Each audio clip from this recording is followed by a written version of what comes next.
Cette histoire, c'est un scandale. Cette histoire, c'est un scandale. D'abord, il y a avion, peut-être j'ai beaucoup parlé hier, mais j'ai donné quelques révélations, même Moussousso et les cas qui, pendant que l'avion tournait autour de nos têtes hier, sur la ville de Kinshasa, et le président, là, écoute, qui a refusé l'atterrissage au président de la République. Et nous avons constaté, j'ai eu aujourd'hui beaucoup de témoignages. J'ai eu beaucoup de témoignages. Quand je recoupe tout, Natia et Ngognon sont ensemble. Je pense que si la RDC, nous avions des ministres et des hommes d'État responsables, Monsieur le ministre, il y a transport et voies de communication devraient démissionner. Puisque Eloko et Lekiawa, ils ont attentat contre le président de la République, mais raté. Puisque on aurait trouvé, bon, j'ai dit, je n'ai pas dit honoré, mais on aurait trouvé des personnes non autrement identifiées Nakati aéroport Rwanda Nabutu. Les gens ont été arrêtés et ils seraient en train d'être entendus jusqu'au moment où j'ai fait cette émission. Ces gens-là venaient d'où? Et pourquoi cette légèreté pendant que le chef est appelé à retourner? Tous les services étaient au courant. Tous les services étaient au courant que le chef devrait rentrer. Et qui donne l'ordre à qui pour surveiller les décollages et l'atterrissage du président de la République? La piste Nabiso, quand le chef se déplace, devrait être comme tout un camp militaire, où chaque personne joue son rôle, l'essentiel que le président décolle et que le président atterrisse comme ça, balala. Mais on trouve, rappelez-vous, chers amis, on a eu à arrêter des gens à Kinshasa d'une quelconque ONG, l'ONG qui n'a jamais été identifiée ni enregistrée en RDC, tous d'origine rwandaise, qui auraient acheté un espace Nabisika et atterrissage avion, peu décollage. Rappelez-vous de l'histoire. Batouana Bazana Nuna Boloko, M23 ont réclamé Bango. Na liste où il y a Makambo Tuzoloba. Et parmi ces gens non identifiés, on trouve certaines personnes d'origine. Et moi, je me dis, aéroport Nabiso. Mais Ezalata, pendant que le président Azali Banda, mais président Azali Kolo. Bato Babenginga, bato aéroport, tout Babenginga.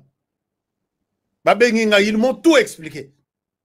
Obi ke babandi, ko bakei batali na ba camion anti-incendie wana, ezaka pe na communication, ba communicaka, police, tour, tout ça. Puisque la tour peut les appeler pour dire, allez-y, soyez en alerte, il y a un avion qui atterrira peut-être en mode urgence, vous allez alerter. Basaka na radio.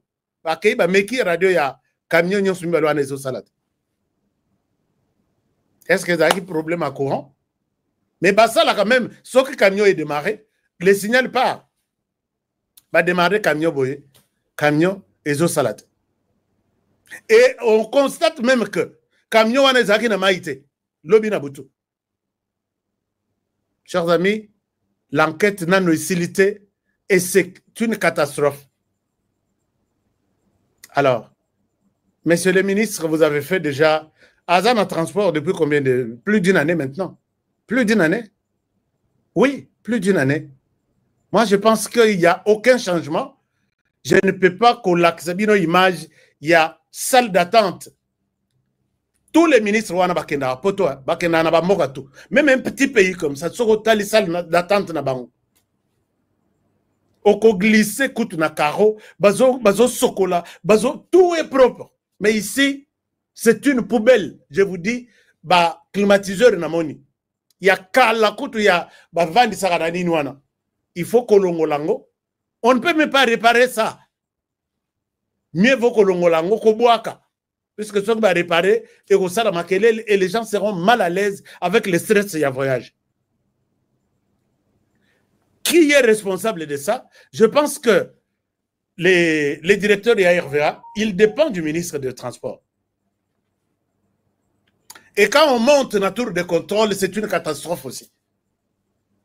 Je pose la question, est-ce que nous, la RDC, nous contrôlons notre espace aérien? On aurait tous un radar. Chers amis, je vous parle de ce qu'on appelle radar Rwanda. Tous un proche à radar pour surveiller notre espace aérien, qui est vierge presque. Et nous avons un positionnement extraordinaire. Nous sommes au centre de l'Afrique, nous sommes au centre du monde. Tous les avions sont appelés à passer par chez nous pour aller en Asie, pour aller au nord, pour aller au sud. Mais on ne sait pas capter les avions qui violent notre espace aérien. Un beau frère Moussous, pilote de ligne, il me dit que si vous n'avez jamais vu des choses dans le domaine de l'aviation, va en RDC.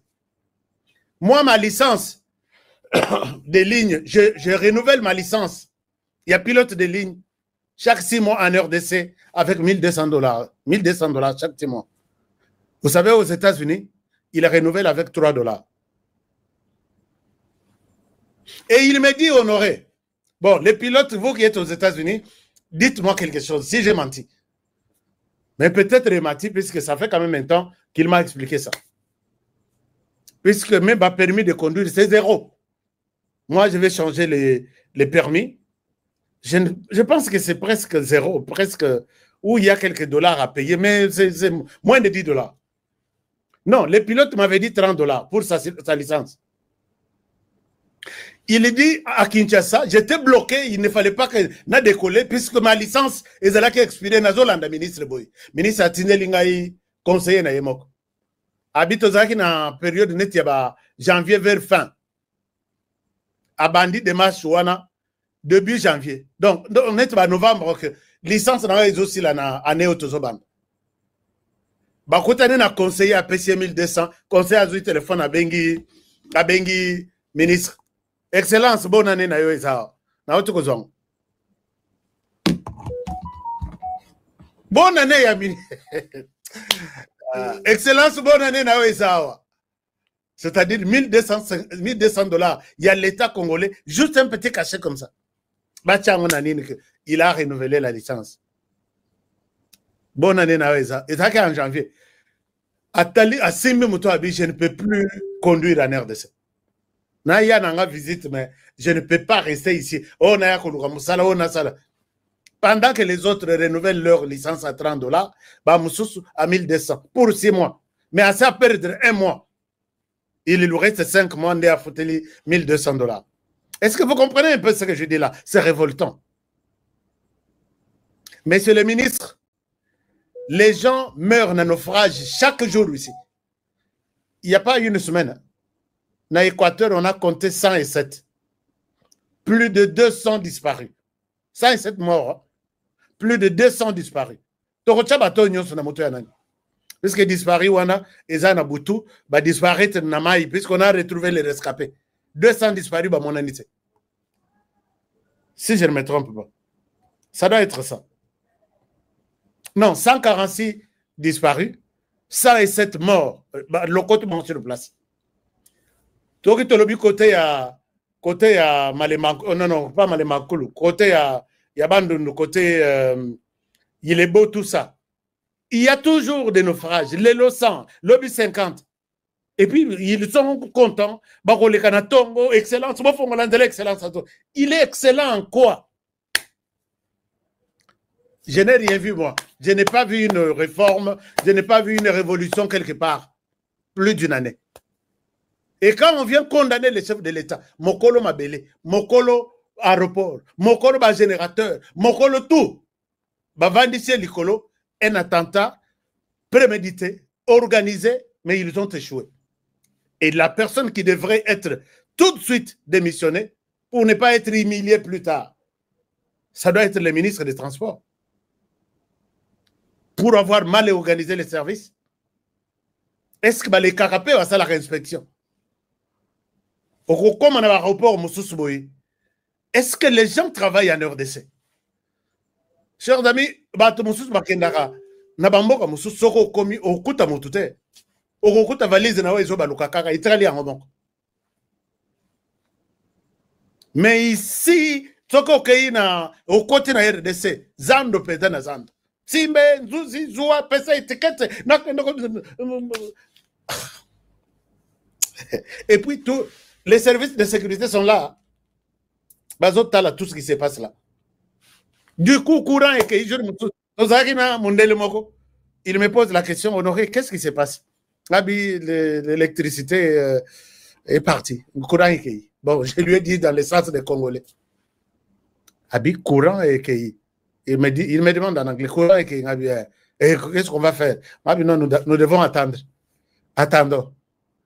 Il fallait pas que nous papa soki mayombo soki wapi abimi akemela masanga na cité pour que démarrer le générateur. Totikali wana totikali kaka totikali toze la papa mayombo. Abimi si caméra ngabi na filmer na kena wapi. Na zongi sa caméra. Puisque au filmant le lobby ça répète. Lobby, il n'y a pas de sanctions, il n'y a rien et ça continue comme ça.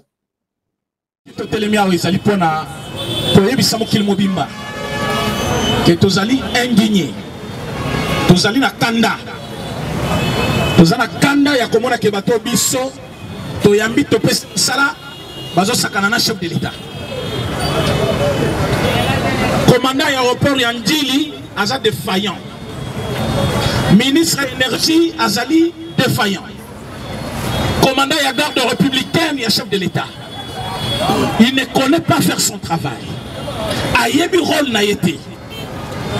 Monsieur le directeur général de la RVA, monsieur le directeur général de SNEL, Bazali batu faux chef de l'État à Longola, à suspendre bango la fonction à bango. Boite boite. Tozali kosenga chef de l'État Longola bato yo ponani. Bato yo bazala ki na complot contre chef de l'État. Mokolo ya lobby, avion chef de l'État sali 40 minutes likolo. Parce que bango basura qui ba fonctionne à bangote. Pour l'aéroport Mobimba et Katani, ba groupe électrogène ba disjoncteur nyonso et Katani, on dirait il fait paix sa courant, on dirait Reboy Kopela, ça montre qu'il y avait un complot planifié pour atteindre via chef de l'État. Alors, comme Simbité, président de la République, Obasnayo, Tombola Ganga Bazeur. Tozali Kosenga à l'immédiat. Suspension, il y a directeur général, il y a LVA. Boite boite. Tozali Kosenga suspension. Il y a directeur, il y a SNEL. Boite boite. Tozo Senga suspension, il y a général Kabi. Il n'a pas fait son travail. Il n'a pas arrêté le gens au moment voulu. Il faut la poste wana. Tozali Kosenga, directeur technique, il y a LVA. Akangama. Allons à la poste wana. Bajan ya RVA, protocole d'État bazaki na report, ils n'ont pas assuré. Comme Bachak vit à chef de l'État en danger, biso peuple, to côté le melabango tilifobo. Boito boite. Oh nyo sazali kolukaliwa chef de l'État, il est contre la nation. Le président a un mandat. Solingo comme on considère fait un mandat. C'est l'élection. L'UDPS n'a pas accédé au pouvoir par un coup d'État. L'UDPS a attendu le moment. Les lots comme on a kebatu oy bazali kolé en bango ya l'état mais bazali kosala musala bango te biso peuple tozali ko bisa bango que chef de l'état zayo mo côté azali na base na ye ezali peuple congolais. Est-ce que peuple congolais bazar? Est-ce que de père et de mère bazar? Est-ce que bana IDPS bazar? Tombola ganga bazar. IDPS vivant. Fatibé. Oh, nous sommes contre le chef de l'État. Il faut Akangama. Boite boite. Tozali Kosenga, na peuple congolais. Lobby Mokolo samedi. Tozali Kokutana na quartier des bonhommes, place de Télémi. Tozali na manifestation, il y a monene, il y a dénonciation. Il y a ba oh nyonso. Bazali défaillant na Moussa na bango. Oh balukaki ba tendre via chef de l'État. Ceci s'appelle attentat. Et c'est là qui sabotage. Bazaki n'a besoin que chef de l'État a que Koko y soit na piste aéroport ya ba voisin pour que Mabé et comme laye. Mais comme Zamba préservé Vinaye, bango faut ba kutana na kanda na biso ba Congo. Est-ce que les Congolais bazar? Est-ce que de père et de mère bazar? Est-ce que les Batubalinga Fachi bazar?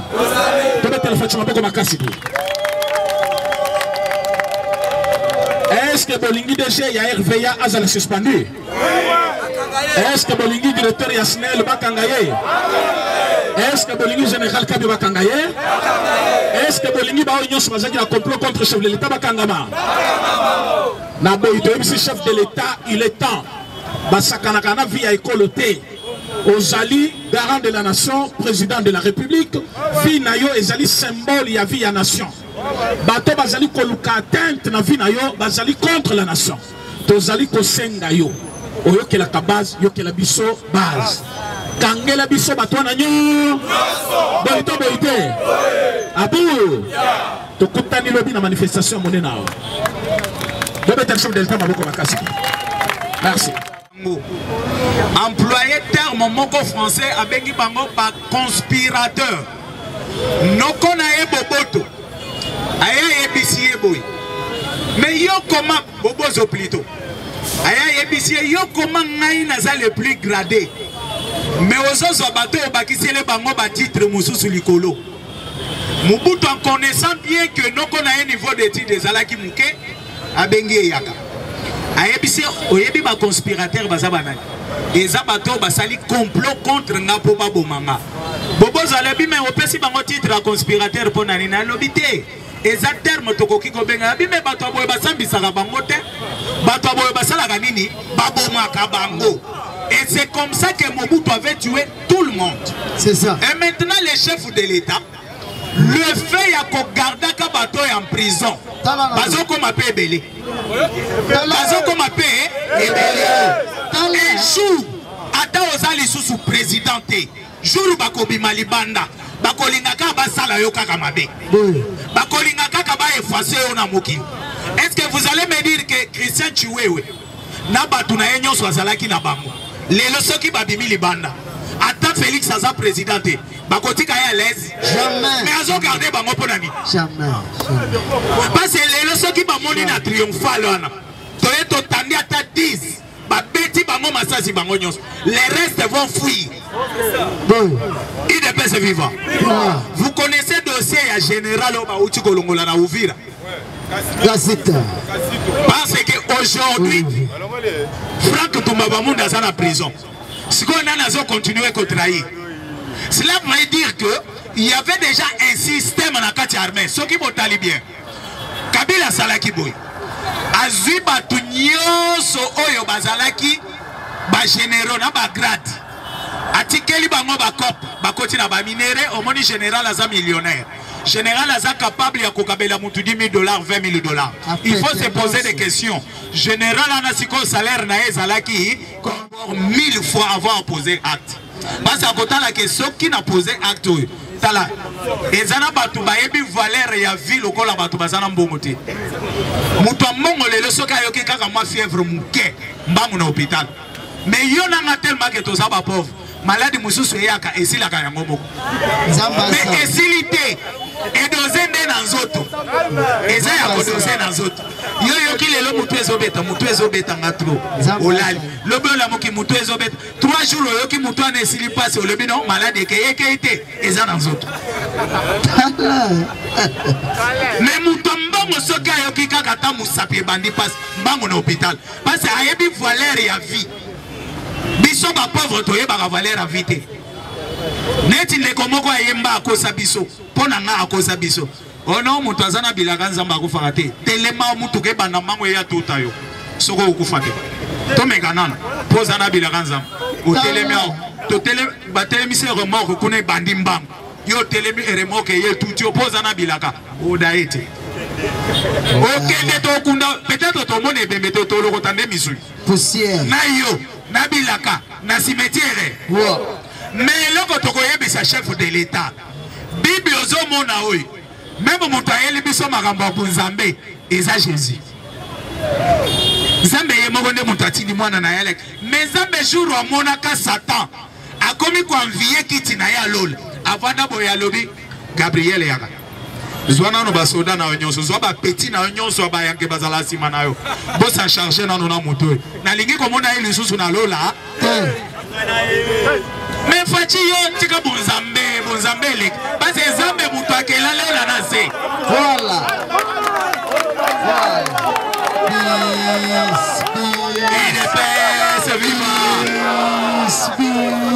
Zambe mokela lola na se. Jour ayo kaka ke Satan a commis confier kiti na ye. Atikela Satan tante. Voilà. Zamba ndima kulule sala nini ekota na lola. Abenga mala moko Gabriel yaka petit nanga. Basa zaina petit na yemo kwa yake Gabriel. Arise Gabriel yaka. Benga ba petit na yo nyozo. Basimba ba machette. Ba oya milangi basala nini? Donc mutoyo na lingi komona ile susu na lola. Pona nini? Confier kiti ya zam. Confier ya pamba. Alobaki teke na kozwa kichome atalika aluli. Zamba lobi yo li susu na lola. Te. Mais Fachi yo bato bazo envier kiti na yo. Ozo continuer ko vivre na bango. Pona nini? Est-ce que Satan ko zonga les sous lol? Awazonga lola te. Satan ko zonga les sous lol. Jamais. Mais azala ki l'ange le plus aimé à Zambie. Ange Zamba linga ki makasi. Ba benge ange de lumière. Oyo ba tutu ba banda ki kolula na lol. Mais Satan atala ki toko na yete. Et Zamba atala ki toko na yete. Atala pe rôle banda ki ko jouer te. Abi yo boba ka yena mo. Il ne peut se vivre. Fachi ozolanda biso ozoyoka. Ozolanda biso ozoyoka. Voilà. Trop bon, trop couillon. Équipe ezana défense à bien. Bakangi, mais pression et attaque ce qui est l'équipe. Défense c'est ça la ranite. Défense c'est qu'on cédé, beaucoup en kesebi. Donc on se trouve à jour mort la mouine à ton boy. Oh, des national.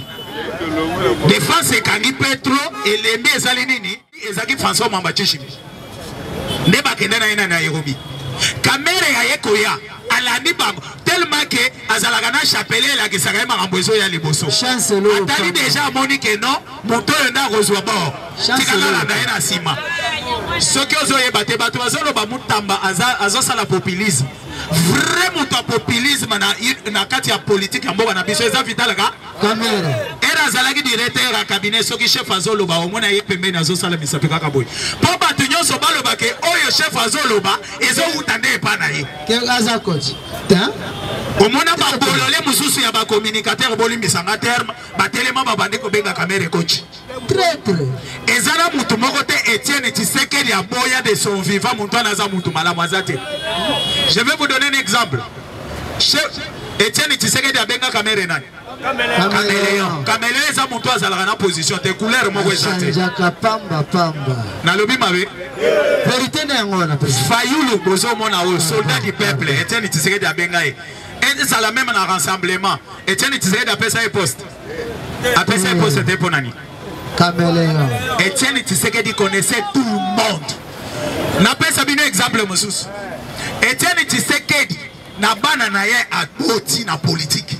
Franck Diongo est parmi. Est-ce que Etienne Tshisekedi a fait ça poste? Atana na nini moko bo bazo sala lobi que non. Franck Diongo yo ko banda kwa sime poste. Après ça était passé, il savait bien que c'est un traître. Bota la traître, azo continuer traîtrisme na ye. Boebi mutu a publié ki photo ya monongo na Belgique.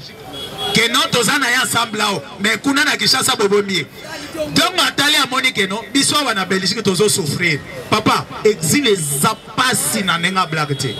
Siko ye monongo azana biso me azalaka kuna na Assemblée nationale à rapporter. Abizela siko na beta yo bo. Monongo akomina basali réunion na bango na Belgique atuni toko kanga photo. Monongo atelemi oui, toka kanga photo cha. Franck azui bala moko na réseaux sociaux. Voilà qui s'abat au bazar à Kinshasa que bozo vana na eto zana ya ensemble. Pona nini po Frank azalaka traître. Azo continuer kaka ko sala ki traître na ye. Po boyo ba ke Etienne Tshisekedi atikala ko cha mutu mupanzi pamba te. Il ne peut se vivre. Et dans la caméra, to solution na to sui pouvoir. Totali que toza majorité te to kei ko signer alliance na FCC. FCC caché. Moi je vous dis faux. Ezalaki FCC caché. Ezalaki IDPS FCC, INC FCC. À titre d'exemple, chef de l'État Moutou a signé à lobby n'a pas les relations ezabiété. IDPS est longwe, mais INC Basalini. Batikali. Trahison. Na lobby mabe. INC Batikali. Ils les baza ensemble. Parce que caméra ebisa kabiso erazana katia PPRD. A comment livre à lobby pourquoi j'ai choisi Kabila. Voilà. Mais je me suis toujours posé des questions. Si les lots a ebisa biso aboya Kabila. Chibao. Est-ce qu'il y a ça la maramba bien? Caméra zana chiba. Chibao. Yaba mabenyo sozo sala ba Congolais.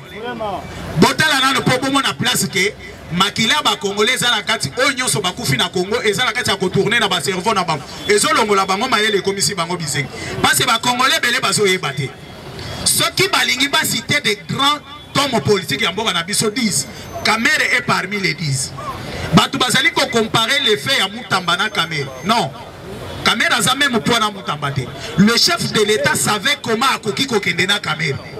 Parce que quand même ceux qui t'olanda qui est mango à quoi bête tout année nami y a tikali à zori mobile et ça le cola mais si azo porter ballon mais yo défenseur ozo yana loyenge ozo biloko na yo et maintenant défenseur il faut y avec beaucoup d'intelligence donc mon chef de l'État va dire caméra ça la boy non c'est un homme bon botikaye mais c'est dernier temps le chef abeta lisuma solo ramé car ma beza kaka ya parti na biso.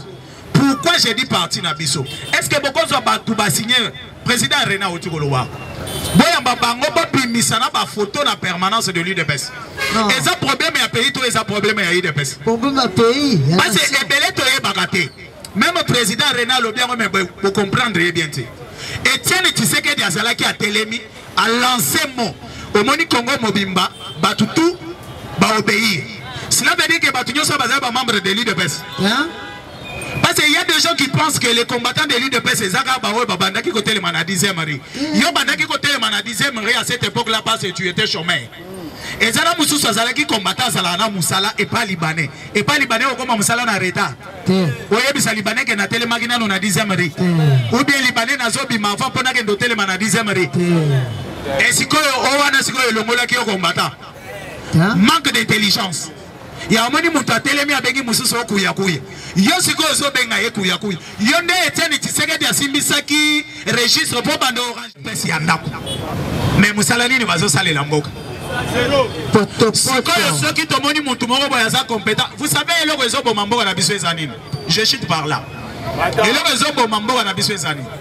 Et ça que biloko to sala ya ba géopolitique. Il y a que non. Poste oyo topesi na Bakasayen, oyo topesi na Grand Bandundu, oyo topesi na Grand Équateur. Ce qui Grand Équateur basi bazwa ki poste. Toye comment na poste mususu oyo eza destiné peut-être na Bakasayen, mais mutaza compétent na poste na ile de l'Équateur, parce que de connaya ça zwa ki topesa ili susu te. Non, biso toyebisa na chef de l'État, ata gouvernement ekozala 100% équatorien. Basala. Parce que ceux qui baza compétent basala nini? Basala musala. Ils ont travaillé pour l'Équateur, ils ont travaillé pour la République démocratique du Congo. IDPS vivant. IDPS vivant. Oyoki batwaye biso bino bo bundisa kaboya mais bino boza baluba tazande kona bino fo boso. Est-ce que IDPS eza baluba? Et d'ailleurs pour votre information, c'est le seul parti créé par des Congolais. Voilà. C'est le parti en République démocratique du Congo créé par des Congolais. C'est l'UDPS. Vous voyez, ça va dire MLC va outil la rébellion. Ceux qui battent la rébellion, ils soutenir pas banane. Comité international. Occidentaux. Oh, Afdel, Baouti na rébellion. Laurent Désiré Kabila Zaki Kolo Afdel était. Bachaki Kaka Liposo Poazala na Ekaka. Représentant. IDPS viva. IDPS viva. Chers compagnons d'élite, tous à la même morale. Pouvoir au Yabiso Tosana. Les leçons qui, jusque là, tous comme en 2028. Voilà. IDPS à sa bongisina ni peut-être à Koki pour remplacer le chef de l'État. À part Bakerel et Nabakerel et Tosana. Oh ya ye koto ya yo kisoki muntu alobili kamba mutu ya ke kuna bakisi pilipili na ye azwa ba répondre ekuna azongi na ngoko to ya bakisi pilipili na ndenge na ye et tout ça pona ko tuti sa batu bitu Le seule force de l'UDPS en République démocratique du Congo, c'est le Parlement debout. Voilà.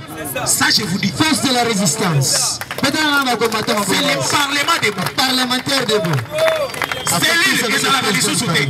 Section, Ezalaka Lissou-Souté. Fédération, Ekoufa Kala.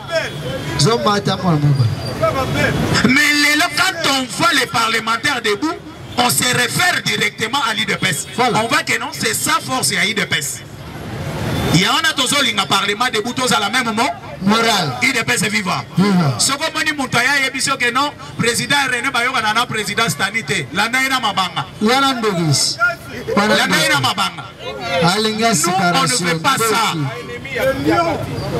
Ce sont des ennemis. Parce que ceux qui stani bazana René force et Kozalamaga, il faut tout ça la nid.